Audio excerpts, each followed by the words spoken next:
वृंदावन में कंस को प्रवेश नहीं मिला। हमारे रसिक जन वृंदावन के कथा सुनाते हैं, बहुत ध्यान से सुनना।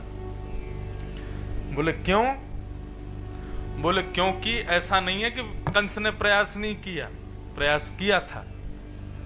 अभी आगे आगे चलते जाओगे ना, ऐसा ऐसा रहस्य पता चलेगा आपको जो आपने कभी नहीं सुना।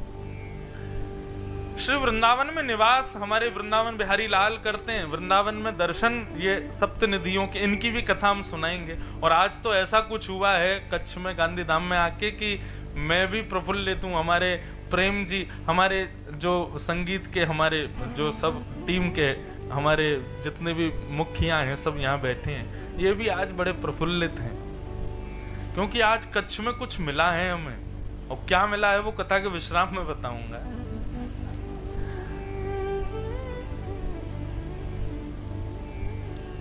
तो ये सप्त निधियां हैं हमारे वृंदावन की। दर्शन में हमारे वृंदावन में ठाकुर जी ही हैं। आप बिहारी जी जाओगे राधा रानी नहीं दिखेंगी, राधा वल्लभ जी जाओगे राधा रानी का दर्शन नहीं है, राधा रमन जी जाओगे राधा रानी नहीं है। किसी से पूछोगे श्री राधा रानी कहाँ है, नाम राधा वल्लभ, नाम राधा रमन, नाम राधा कुंज बिहारी, लेकिन राधा रानी कहाँ है? तो सब बताएंगे बगल में वो घूंघट करके बैठी हुई दिख रही हैं। एक घूंघट में आपको ऐसा दिखेगा कोई नवी नयेली बहू घूंघट करके बैठती है, ऐसे किशोरी जी बगल में बैठी हैं घूंघट करके।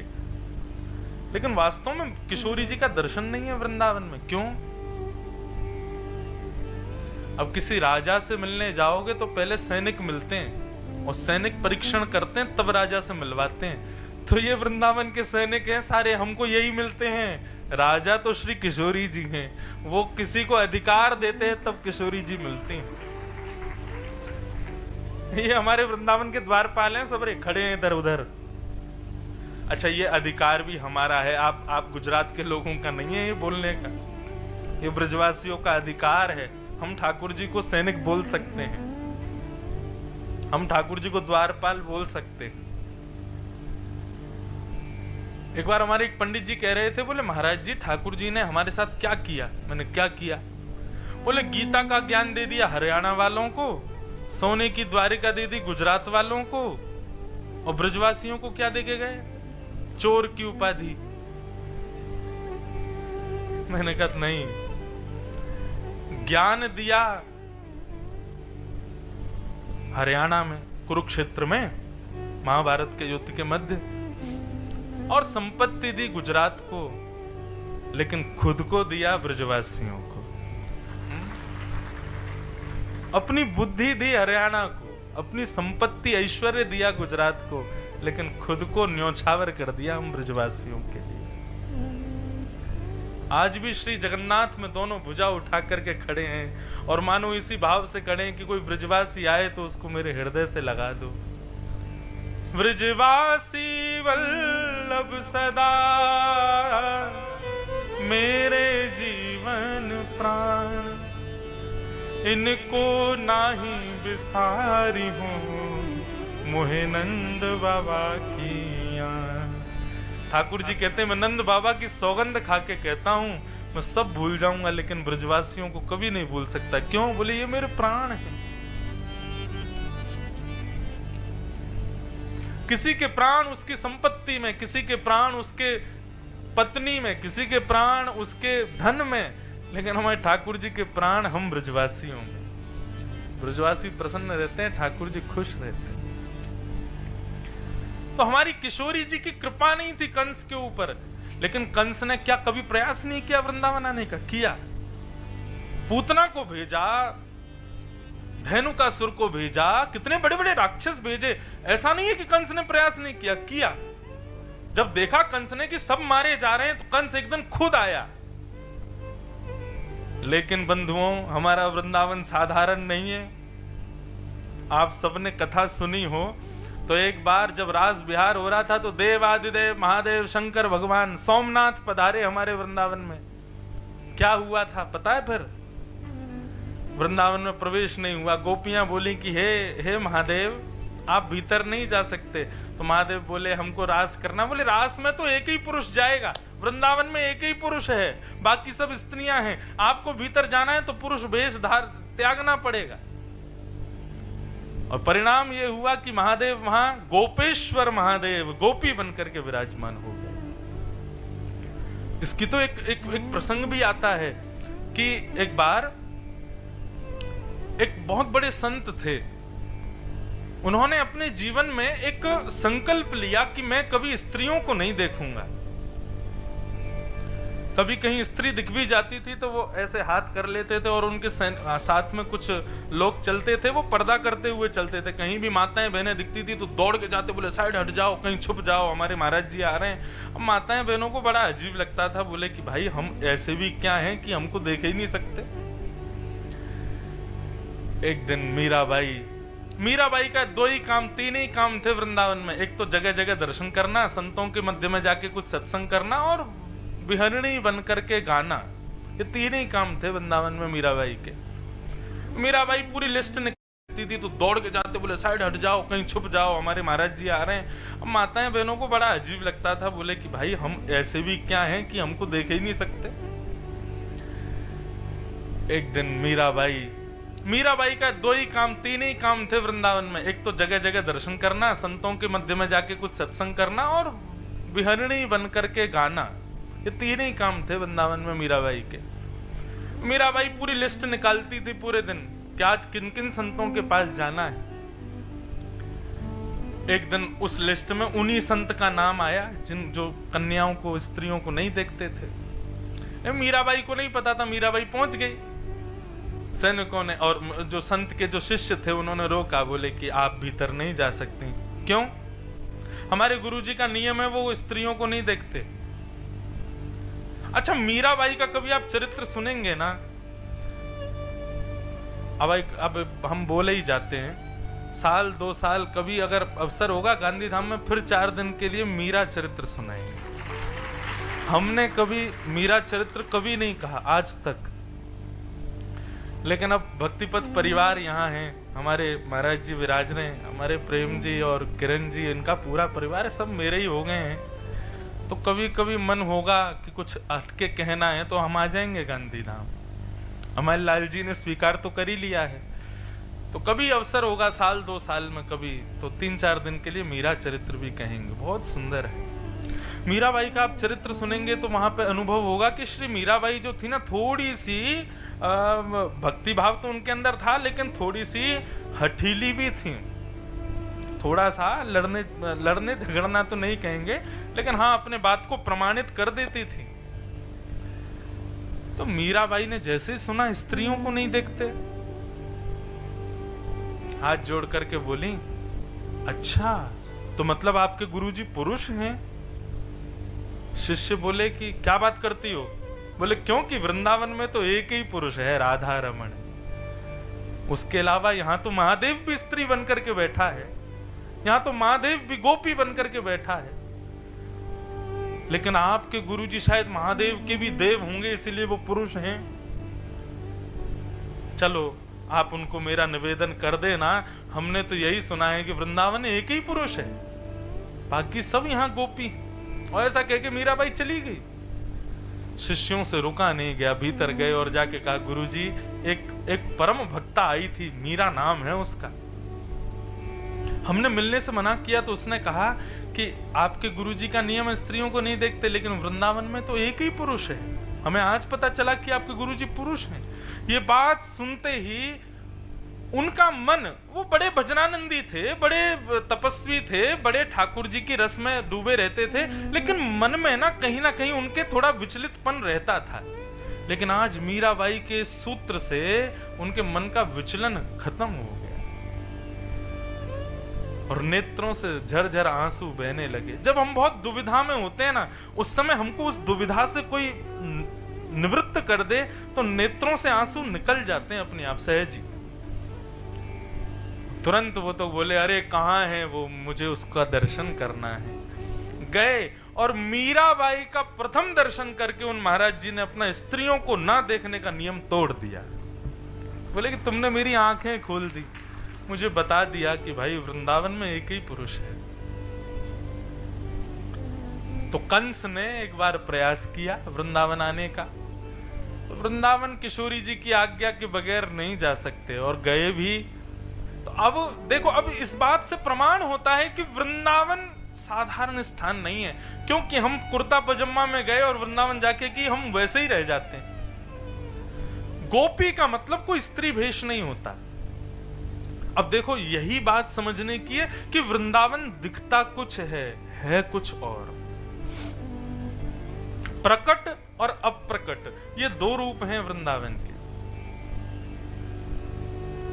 प्रकट में आपको दिखेगा कि सब पुरुष पुरुष घूम रहे हैं, लेकिन अप्रकट वृंदावन में एक ही पुरुष है, बाकी सब गोपियां हैं।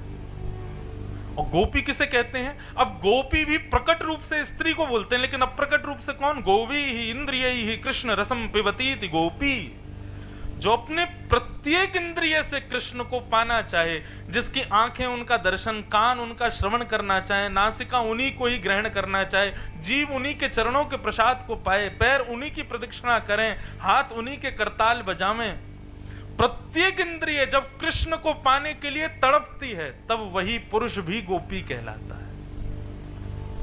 अब प्रकट रूप में गोपी एक स्त्री है, लेकिन अप्रकट रूप में जो प्रत्येक इंद्रिय से कृष्ण का भजन करे वो गोपी। कंस ने जैसे ही वृंदावन में प्रवेश किया, पैर रखते ही कंस एक गोपी बन गया। कहां मथुरा का राजा, कहां उसका ऐसा पराक्रम, लेकिन वृंदावन में किशोरी जी की कृपा के बगैर जैसे ही प्रवेश किया तो एक गोपी बन गया। और गोपी भी कोई बहुत सुंदर गोपी बना नहीं, बहुत कुरूपणी गोपी बना। ऐसी कुरूपणी गोपी की महाराज जो उसको देखे वो ही हंसे। कहां उसको मान प्रतिष्ठा यश वैभव का इतना लोभ था, इतना मद था, और आज उस पर सब हंस रहे हैं।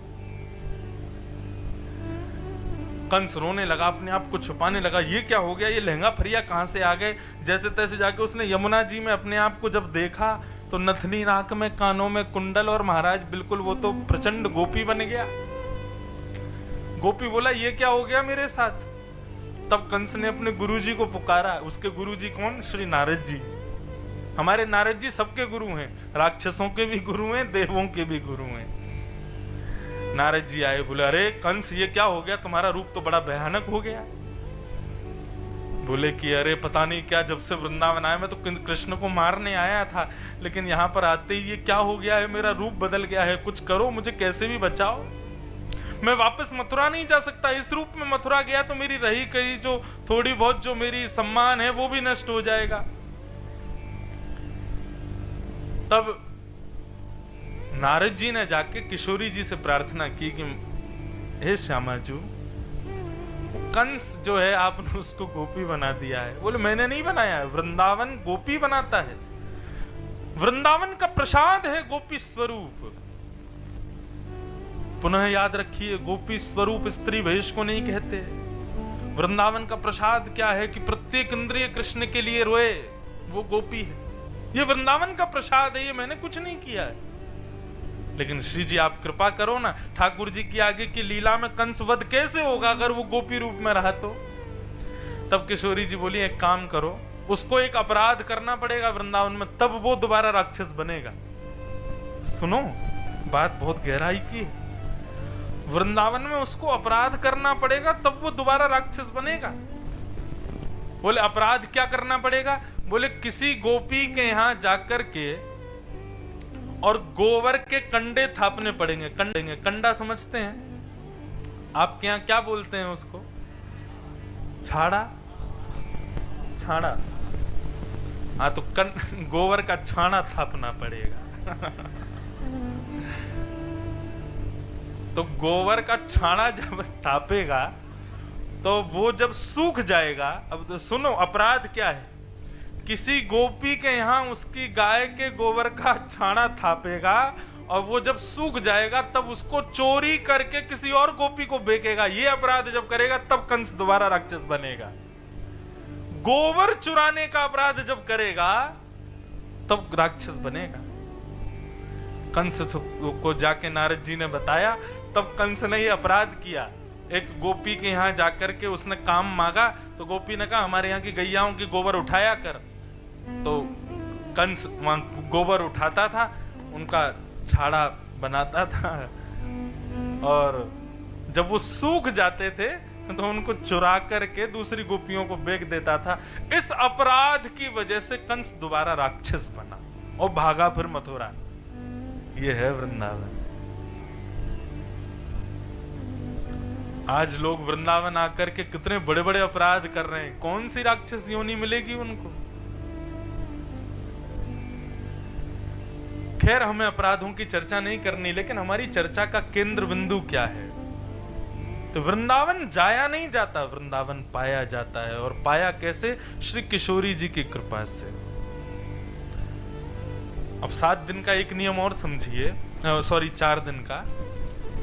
वैसे आप लोगों को 4 दिन मिल रहे हैं, लेकिन हम फिर 2 दिन नारायण सरोवर भी जा रहे हैं, वहां पर भी कुछ ना कुछ कथा करेंगे।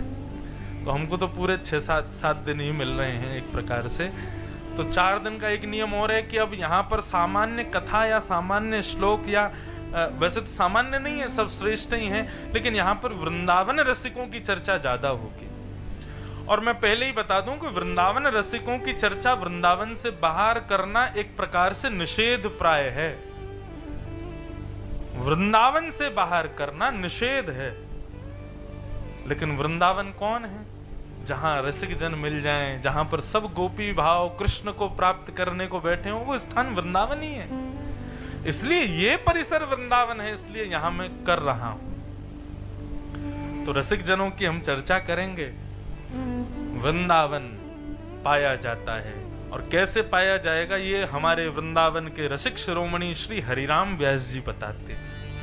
अब मुझे ऐसे तो दिख नहीं रहे, लेकिन इन 7 में आपको युगल किशोर जी दिख रहे हैं। कहाँ हैं? इधर ही हैं। अच्छा, ये युगल किशोर जी। ये युगल किशोर जी जो हैं, ये श्री हरिराम व्यास जी के भजन से प्रकट हुए थे। आजकल श्री युगल किशोर जी जो हैं, ये पन्ना में विराजते हैं। पन्ना एक मध्य प्रदेश में क्षेत्र है, बहुत बड़ा टाइगर नेशनल पार्क भी है वहां पे। बाकी पन्ना प्रसिद्ध इसलिए वहां हीरे होते हैं, वहां पर आप विराजते हैं। 7 ठाकुर प्रकट वृंदावन में हैं, लेकिन अब मुगलों के आने के बाद में कुछ ठाकुर वृंदावन से चले गए। तो अभी वर्तमान में आप पन्ना में विराजते हैं, लेकिन आप प्रकट किए गए श्री हरिराम व्यास जी के द्वारा। हरिराम व्यास जी कौन है, उनका चर्चा आएगा बीच में तो सुनाएंगे, लेकिन वो वृंदावन प्राप्ति का एक उपाय बताते हैं। जिस किसी को भी वृंदावन चाहिए, चाहे इस जन्म में मन बुद्धि वृंदावन की हो जाए, चाहे अगला जन्म हमको वृंदावन मिले, वो इस भाव का आश्रय ले। श्री हरिराम व्यास जी कहते हैं, आहा,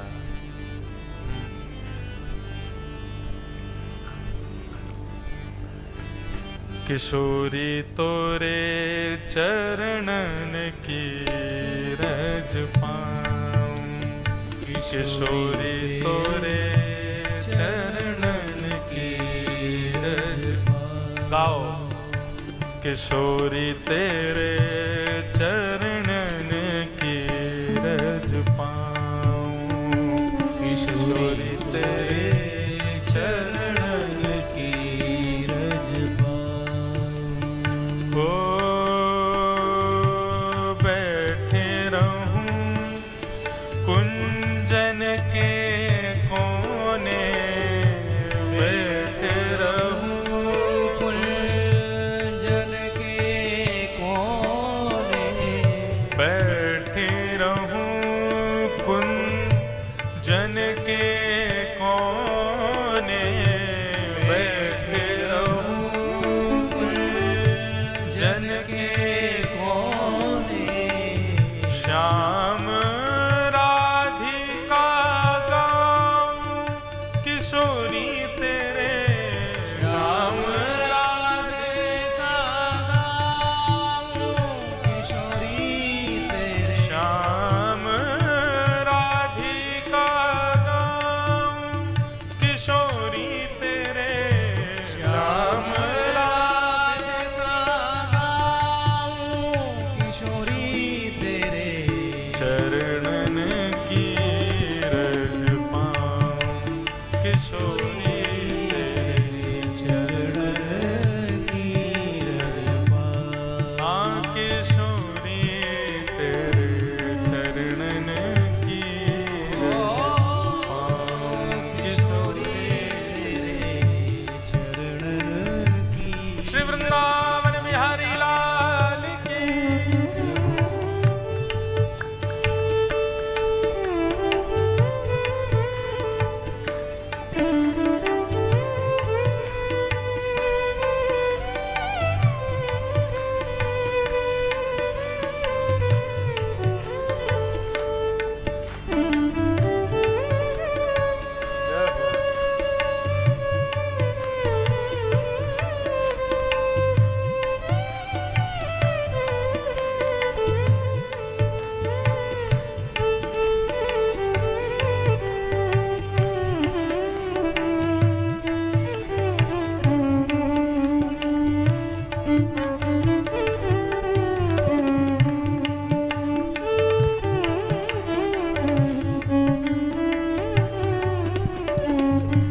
हरिराम व्यास जी कहते हैं, जारज को ब्रह्मादिक तरसत, जारज को ब्रह्मादिक तरसत, गाओ भाव से, जारज को ब्रह्मादिक तरसत, जारज को ब्रह्मादिक तरसत, सूरज शीश चढ़ाऊं किशोरी तेरे, सूरज शीश चढ़ाऊं किशोरी तेरे, सूरज शीश चढ़ाऊं किशोरी तेरे, सूरज शीश चढ़ाऊं किशोरी तेरे, हे व्यास स्वामिनी की छवि निरखूं, व्यास स्वामिनी की छवि निरखूं, व्यास स्वामिनी की छवि निरखूं, व्यास स्वामिनी की छवि निरखूं, हाँ विमल विमल यश गाऊं, विमल विमल यश गाऊं, किशोरी तेरे चरणन की रज पाऊं, किशोरी तेरे चरणन की रज पाऊं, हाँ श्री राधे तेरे चरणन की रज पाऊं, श्री राधे तेरे चरणन की रज पाऊं, श्री वृंदावन बिहारी लाल की जय। बंधुओं, देखो श्री वृंदावन मैं अपनी कथा में कहा करता हूं और वो सब लोग सुनते हैं, जो भी वृंदावन आते हैं उनको भी मैं हाथ जोड़ के निवेदन करता हूं, वृंदावन सुनने का विषय नहीं है, वृंदावन जाने का विषय नहीं है, वृंदावन देखने का विषय नहीं है, वृंदावन पाने का विषय है और वृंदावन अनुभव का विषय है। हमारे महाराज जी रसगुल्ला खावें और मुझसे कहें कि महाराज जी रसगुल्ला बड़ा मीठा है, मैं कहूं कैसा मीठा है, ये कहें गन्ना जैसा मीठा है, मैंने कि गन्ना कैसा मीठा, बोले चीनी जैसा मीठा है, मैंने चीनी कैसी मीठी है। अब ये कितना भी कहें मीठा मीठा मीठा, इनके कहने से मुझे मीठे का स्वाद नहीं आएगा,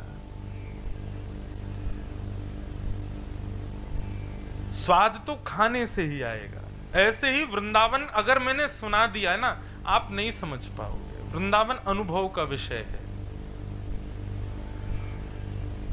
या रस को रस खान विलोकत, कहां विजातीय कुल में जन्मा रस खान, वो वृंदावन उसने ऐसा नहीं कि कोई वो वैष्णव कुल से था या सत्संग सुनता था।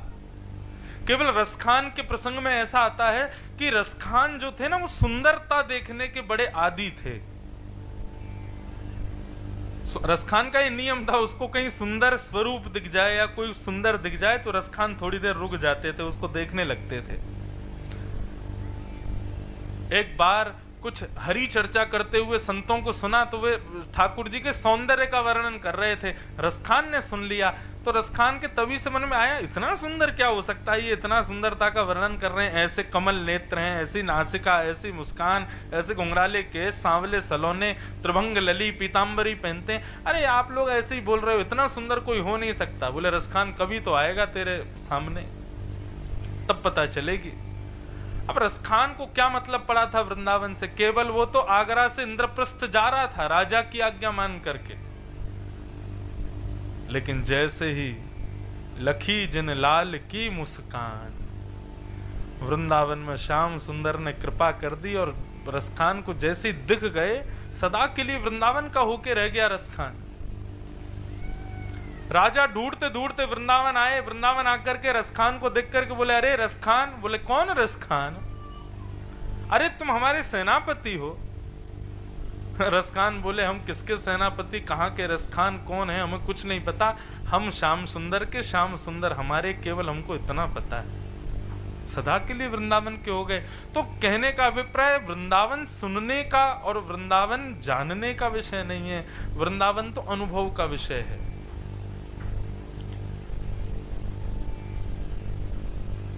वृंदावन अनुभव से ही प्राप्त होता है। बहुत सावधानी से सुनो। तो वृंदावन विषय में हम चर्चा तो कर रहे हैं, लेकिन वृंदावन को यदि जानना है तो पहले श्याम सुंदर और श्री किशोरी जी के स्वच्छंद रूप को समझो। आज लोग यही नहीं जानते कि श्री राधा रानी कौन है, श्याम सुंदर कौन है, उन दोनों का भाव ही नहीं समझते लोग। और अधिकतर लोगों का प्रश्न होता है कि ठाकुर जी ने विवाद रुक्मणी जी से किया, 16,108 पटरानियां ठाकुर जी की